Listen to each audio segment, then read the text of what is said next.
Before the sun rises over London, before the streets begin to fill with carts, smoke, and shouting voices, a family is already awake in a single cold room that serves as their bedroom, kitchen, and living space. The air is damp, the walls stained, and the floor crowded with bodies that slept side by side through the night because there was no other choice. Privacy does not exist here. Comfort does not exist here.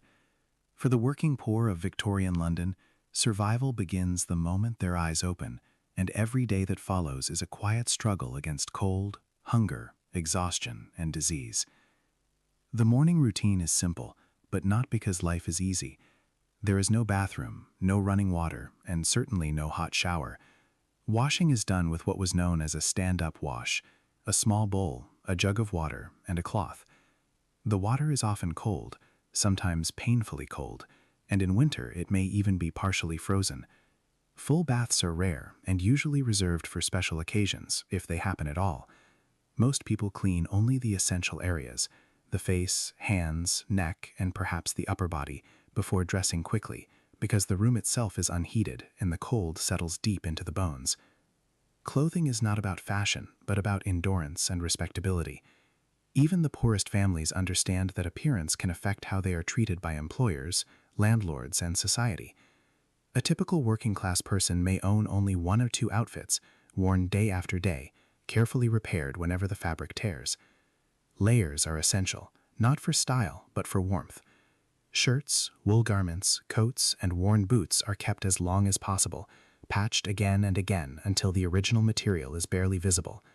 Clean clothes are a luxury, because washing them requires time, water, and physical effort that many families simply cannot afford. Breakfast is quick and modest, if there is breakfast at all. For many families, the morning meal consists of bread and weak tea, butter, meat, or eggs, or rare treats. The Victorian poor rely heavily on cheap, filling foods such as bread and potatoes, meals designed not for nutrition but for survival. Fresh fruits and vegetables are uncommon, and diets are often lacking essential nutrients, leading to weakness, illness, and stunted growth, especially among children. By early morning, the streets begin to fill with workers heading toward factories, workshops, kitchens, and construction sites. A typical workday lasts between 12 and 14 hours, 6 days a week. There are few protections, few breaks, and little job security. Factory workers stand for long hours in dangerous conditions, surrounded by loud machinery, dust, and heat. Domestic servants work from before dawn until late at night, cleaning, cooking, carrying water, and tending to their employers' needs. Others sell goods in the streets, pull carts, load cargo, or perform whatever labor they can find that day. Children are not spared from this routine. In poor families, every member is expected to contribute to survival. Boys and girls as young as 8 or 9 may work in factories, workshops, or as street sellers. The work is often exhausting and dangerous, but the small wages they bring home can mean the difference between eating and going hungry. Education is limited, and for many children, childhood as we imagine it simply does not exist. Despite the long hours of labor, wages remain painfully low.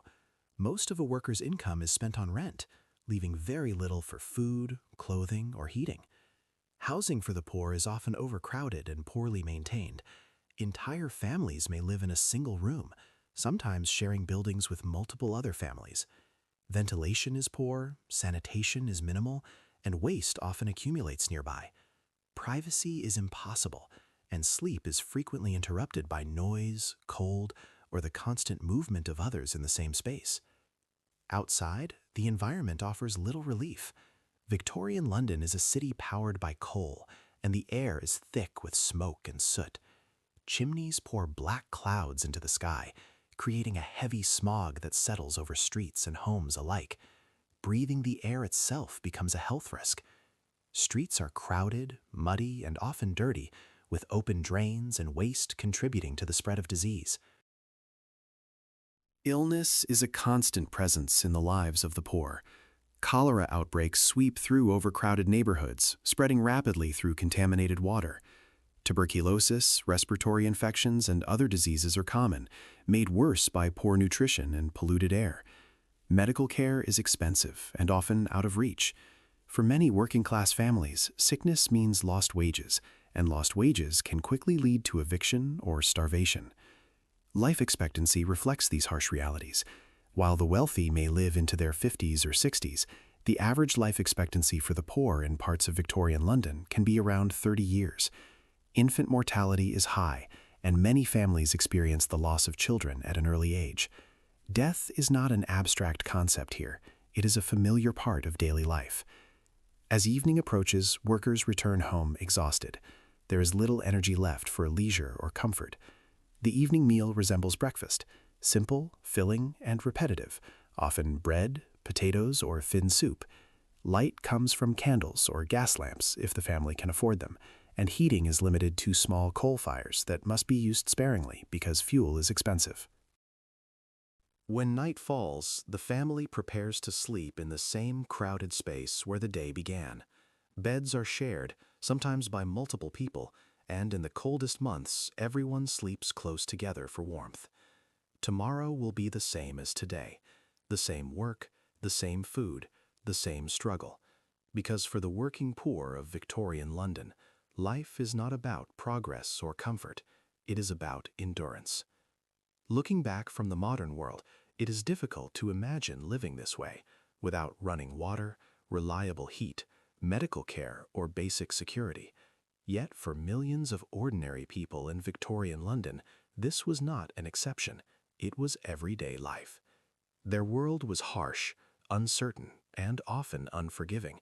But it was also a world built on resilience, determination, and the quiet strength required to survive one day at a time.